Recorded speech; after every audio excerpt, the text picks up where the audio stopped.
तो good morning friends, आज का नया टॉपिक शुरू कर लेते हैं। ठीक है, आज हम लोग आगे एसपी का 12th का आगे का पोर्शन कवर कर रहे हैं। ठीक है, तो आज का जो टॉपिक है वो पूरा का पूरा इक्विटी शेयर पे होगा। देखो, लास्ट जब आप लोगों को फीचर्स ऑफ शेयर्स पढ़ा दिए थे तो शेयर्स आप लोगों को यहाँ पे there are two types of shares आ रहे हैं। ठीक है, first one is equity shares and second one is preference shares. अब ये जो इक्विटी शेयर्स है, इक्विटी शेयर में अगर आप चार्ट देखोगे वहां पे पेज नंबर 16 पे आपको दिया है एसपी की बुक में, तो उसमें there are two types of equity shares. First one is normal voting rights and second one is differential voting rights. तो ये तो छोटे से टाइप्स हो गए। और प्रेफरेंस शेयर्स का अगर आप देखो साइड में, तो आपको टोटल 8 टाइप्स दिए हैं। ठीक है, तो आज वो हम कवर नहीं कर रहे हैं, हम लोग आज सिर्फ और सिर्फ इक्विटी शेयर कवर करने वाले हैं। ठीक है, और इक्विटी शेयर समझने के लिए सबसे पहले उसकी डेफिनेशन आ रही है, और डेफिनेशन क्या कहता है? Those shares are ordinary shares. Ordinary share को ही इक्विटी शेयर कहा जाता है। पहली डेफिनेशन तो ये दी है आपको कि जो ऑर्डिनरी शेयर्स हैं उसी को इक्विटी शेयर कहा जाता है। ठीक है, और एज पर कंपनीज एक्ट दो share which are not preference shares, जो प्रेफरेंस शेयर्स नहीं है वही इक्विटी शेयर्स है। मतलब डेफिनेशन तो बड़ी सिंपल सी है। ठीक है, डेफिनेशन से हमें दो बातें क्लियर होती हैं कि इक्विटी वाले प्रेफरेंस हक नहीं रखते हैं। किस बात को लेकर? डिविडेंड जब डिस्ट्रीब्यूट होगा तो उस समय उनको डिविडेंड सबसे पहले नहीं मिलेगा, तो फिर किसको मिलेगा? प्रेफरेंस वालों को मिलेगा। ठीक है, और जब कंपनी वाइंड अप होगी, जब कंपनी क्लोज होगी इसका मतलब, और कंपनी के पास जो पैसे बचे हुए होंगे उसको जब डिस्ट्रीब्यूशन की बारी आएगी तो उनका सबसे लास्ट में नंबर आएगा। किनका नंबर सबसे लास्ट में आएगा? इक्विटी वालों का। ठीक है, तो इस तरह से डेफिनेशन से ये बातें क्लियर होती है। अब ये इक्विटी तो आप लोगों को समझ में धीरे धीरे आ जाएगा, राइट। सबसे पहले आपको एक एग्जांपल समझाता हूं मैं। एग्जांपल को अच्छे से समझ लेना तो आपको सारे फीचर्स इसके समझ में आ जाएंगे, इजीली समझ में आ जाएंगे। क्योंकि कैसा होता है कि फीचर्स जो है पॉइंट ये आपको मन से ही लिखना है, बस उसमें टू द पॉइंट आपको आना चाहिए। मतलब आप क्या लिख रहे हो और उसको समझ कर लिखोगे तो बहुत अच्छे से ये चैप्टर आपको समझ में आना शुरू हो जाएगा। अच्छा, पहले एग्जाम्पल समझते हैं और एग्जाम्पल के थ्रू आप लोगों को ये क्लियर पॉइंट हो जाएगा। अच्छा, एक बिजनेसमैन ले लेते हैं।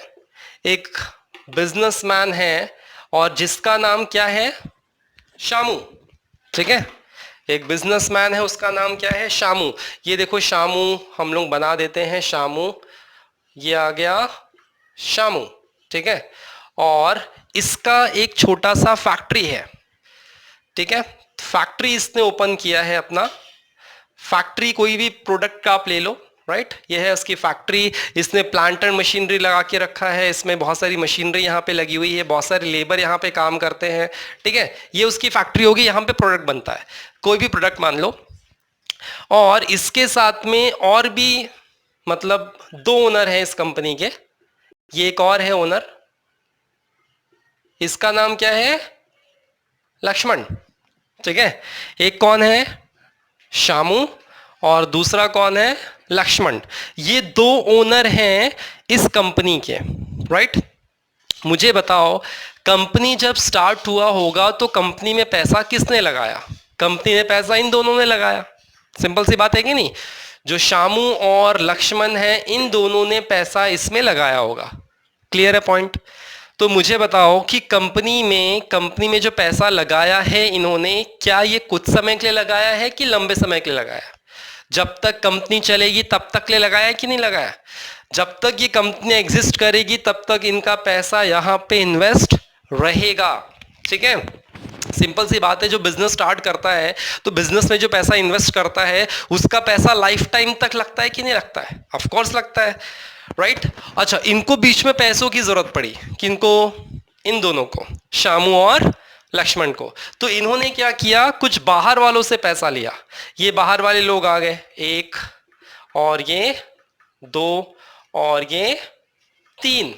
ठीक है, ये तीन लोग भी आ गए। इन्होंने क्या किया? कंपनी में पैसा लगाया, इन्वेस्ट किया। ठीक है, मुझे बताओ, ये जो तीन लोग बाद में पैसा इन्वेस्ट कर रहे हैं और ये इन्होंने जो कंपनी स्टार्ट किया था इन्होंने जो पैसा इन्वेस्ट किया था, तो मेजर परमानेंट कैपिटल किसका है? परमानेंट मतलब हमेशा के लिए। इन्होंने क्या पैसा क्यों लगाया? इन्होंने पैसा कमाने के लिए लगाया। इन्होंने भी पैसा कमाने के लिए लगाया था, लेकिन जो मेजर रियल ओनर कौन है? रियल ओनर कौन है? जिन्होंने बिजनेस स्टार्टअप किया था, जिन्होंने स्टार्टअप करते समय पैसा दिया था, they are the real owners. S और एल जो लिखा हुआ है, ये दोनों रियल ओनर्स हैं। इन्होंने परमानेंट कैपिटल लगा के रखा है, मतलब कंपनी में जो पैसा लगा हुआ है परमानेंटली, वो पैसा इनका होगा, और इनका तो टेम्पररी बेसिस पे है। ये लोग कभी भी पैसे इनको रिटर्न हो सकते हैं, कभी भी, इन द सेंस कि एक पर्टिकुलर टाइम पीरियड फिक्स्ड होगा कि हाँ अब इतने साल के लगा रहे, उसके बाद इनको पैसे वापस करने पड़ेंगे, और इनके पैसे वापस नहीं होते हैं। पहला फीचर वही दिया है आपको, मतलब जो रियल ओनर जो पैसा बिजनेस में इन्वेस्ट करते हैं, they are the permanent capital. ये परमानेंट कैपिटल होता है, और ये पैसा कब वापस होगा? सोचो, इन्होंने जो पैसा इन्वेस्ट किया है, ये कंपनी बंद होने के बाद इनको वापस होगा, ठीक है, और इनका नंबर सबसे लास्ट में आएगा, सबसे पहले पैसे इनको वापस किए जाएंगे। मतलब पहला फीचर यही कहना चाहता है, परमानेंट कैपिटल। और परमानेंट कैपिटल के जो पॉइंट में अगर आप देखोगे, the amount invested in equity share they are not refundable. मतलब इन दोनों ने जो पैसा लगाया था वो कौन सा शेयर्स है? Equity shares. और ये तीनों ने जो पैसा लगाया था वो कौन सा शेयर्स है? प्रेफरेंस शेयर्स, ठीक है। ये डिफरेंस समझ में आ रहा है? और ये जो इक्विटी शेयर्स के पैसे लगते हैं, they are the permanent capital, it is a temporary capital. ये टेम्पररी है और ये परमानेंट है, ठीक है। तो सबसे बड़ा रिस्क कौन ले रहा है?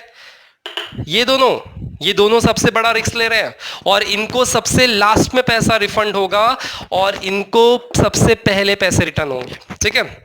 तो पहला पॉइंट वही है। और इक्विटी शेयर के पैसे रिफंड नहीं होते हैं, they are the permanent and long term capital के लिए पैसा इन्वेस्ट होता है, राइट। अब सोचो, इस कंपनी में प्रॉफिट आया, बहुत अच्छा प्रॉफिट कमाया, ठीक है, बहुत अच्छा प्रॉफिट आया, तो सबसे पहले किसको दिया जाएगा? बाहर वालों को। इन लोगों को बाद में मिलने वाला है, इन लोगों को सबसे पहले मिलने वाला है, ठीक है।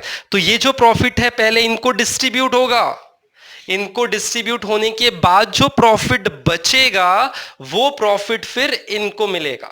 मतलब पहले इनको दो, उसके बाद इनको दो, राइट। तो फ्लक्चुएटिंग डिविडेंड जो सेकंड पॉइंट आ रहा है, डिविडेंड मतलब क्या? प्रॉफिट का हिस्सा। प्रॉफिट का हिस्सा जो डिस्ट्रीब्यूट होगा, किनको डिस्ट्रीब्यूट होगा? कंपनी के ओनर को जो डिस्ट्रीब्यूट होगा वो फ्लक्चुएटिंग होगा। फ्लक्चुएटिंग मतलब जो फिक्स नहीं है, जो डिपेंड है प्रॉफिट पे। ज्यादा प्रॉफिट, देखो इनका जो डिविडेंड होता है फिक्स्ड होता है, इनका फ्लक्चुएटिंग होता है। इनका फिक्स्ड क्यों है? क्योंकि they are the not the real owner of the company. ये लोग रियल ओनर नहीं है, ये लोग रियल ओनर है। इनका फ्लक्चुएटिंग होगा, इनका फिक्स्ड होगा। मतलब जब हम लोगों ने इनसे पैसा लिया था तो इनको पहले बता दिया भाई 10% देंगे, उससे ज्यादा नहीं देंगे। मतलब इनका फिक्स्ड है, इनको फिक्स नहीं रहता। तो अब अगर समझ लो 1 लाख रुपए का प्रॉफिट हुआ तो 10% इनको चले गया, 10,000 रुपए इन तीनों में बांट दिए हमने, 10,000 रुपए। बचा कितना? 70,000 बचेंगे। ये जो 70,000 है वो इन लोगों में दोनों में डिस्ट्रीब्यूट होंगे। सबसे बड़ा फायदा किसको हुआ? इन दोनों को हुआ, ठीक है। तो इसका मतलब जो सेकंड पॉइंट है फ्लक्चुएटिंग डिविडेंड, वो क्या कहना चाहता है कि डिविडेंड फिक्स नहीं होता, डिविडेंड का रेट फिक्स नहीं होता। किन के लिए? इक्विटी वालों के लिए, प्रेफरेंस वालों के लिए फिक्स होता है इसका मतलब, ठीक है। And if company earn higher profit so dividend get also higher. ज्यादा प्रॉफिट तो ज्यादा डिविडेंड, कम प्रॉफिट तो कम डिविडेंड, और प्रॉफिट ही नहीं तो डिविडेंड भी नहीं। मतलब सेकंड पॉइंट आपका यही है। On the other hand if there is insufficient profit अगर रहा, लॉस रहा, तो ऑफ कोर्स सबसे ज्यादा रिस्क कौन ले रहा है? They are the real owners. मतलब रियल ओनर्स सबसे ज्यादा रिस्क लेते हैं, ठीक है। तो ये है ऑफ कोर्स। और इनका प्रॉफिट अनसर्टेन होता है। अनसर्टेन मतलब फिक्स नहीं है, वही बात है।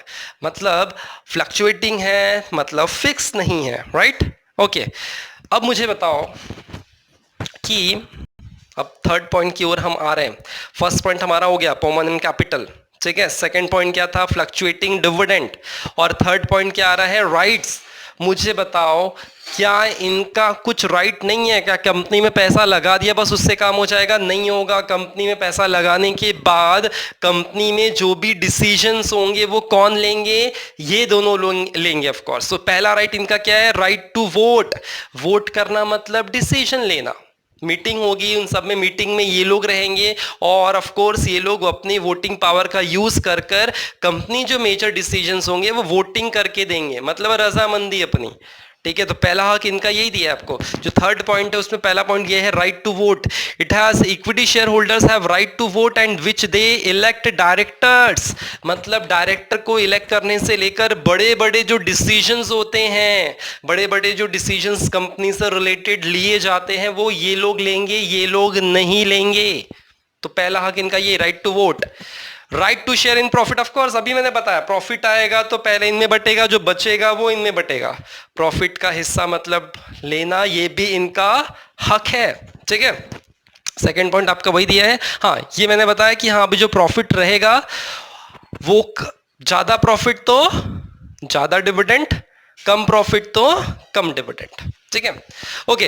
राइट टू इंस्पेक्ट बुक, क्या ये दोनों फैक्ट्री में जाकर बुक्स ऑफ अकाउंट्स को चेक कर सकते हैं क्या? बुक्स ऑफ अकाउंट्स मतलब statutory books, ledger, cash book, purchase book, store book, जितने भी बुक्स मेंटेन होंगे अकाउंटिंग सिस्टम में, क्या वो ये दोनों जाकर चेक कर सकते हैं? ऑफ कोर्स चेक कर सकते हैं, ये इनका हक है, ये हक भी इनका कोई छीन नहीं सकता। मतलब सोचो थर्ड राइट क्या था? इंस्पेक्ट बुक्स ऑफ अकाउंट्स, जाकर बुक्स चेक कर सकते हैं, हाँ कर सकते हैं। राइट टू शेयर ट्रांसफर, क्या अपने शेयर ट्रांसफर कर सकते हैं? हाँ कर सकते हैं। किसी थर्ड पार्टी को ये अपने शेयर सेल कर सकते हैं। ट्रांसफर करना है मतलब सेल करना, सेल कर सकते हो, किसी को दे सकते हो फ्री ऑफ चार्ज। ठीक है, फ्री गिफ्ट में, ये इनका डिसीजन होगा। लेकिन हाँ ये शेयर ट्रांसफर कर सकते हैं, ये इनके राइट्स हैं। मतलब थर्ड पॉइंट का फोर्थ वाला जो डी वाला जो पॉइंट था वो आपका कवर हुआ, राइट टू शेयर ट्रांसफर। और फोर्थ पॉइंट क्या रहे? No preferential rights. मतलब इनको कोई भी प्रेफरेंशियल राइट्स मतलब डेफिनेशन में जो हमने देखा था ना कि कंपनी में जब प्रॉफिट आएगा, जब डिविडेंड डिस्ट्रीब्यूट होगा तो सबसे पहले किसको होगा? इन लोगों को होगा, इनको नहीं होगा। मतलब इनका कोई प्रेफरेंशियल राइट नहीं है। किसको लेकर? डिविडेंड मिलने को लेकर, सबसे लास्ट में इनको मिलेगा। ठीक है, जब कंपनी वाइंड अप होगी तब भी पैसा सबसे लास्ट में मिलेगा। मतलब प्रेफरेंशियल राइट इनका है ही नहीं। फोर्थ पॉइंट यही है कि भाई they do not enjoy preferential rights in respect of payment of dividend and they get dividend after payment to the preference shares. Preference shares को देने के बाद फिर इक्विटी वालों को मिलेगा बचा हुआ। ठीक है, ओके, समझ में आ रहा है पॉइंट? तो इस तरह से ये आपके फीचर्स हैं। फोर्थ वाला पॉइंट हो चुका है हमारा। अब मुझे बताओ कंपनी में मेन कंट्रोलर कौन है? जो फिफ्थ पॉइंट आ रहा है वो उससे से रिलेटेड है। कंट्रोलिंग पावर किसके हाथ में? इन दोनों के हाथ में है। ये तो बाहर वाले लोग हैं, इन्होंने पैसा लगाया, कंपनी में आते नहीं है, कंपनी को देखते नहीं है।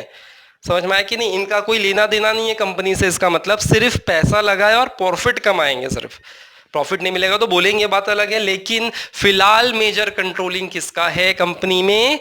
इन दोनों का है। फिफ्थ पॉइंट ये कंट्रोलिंग पावर।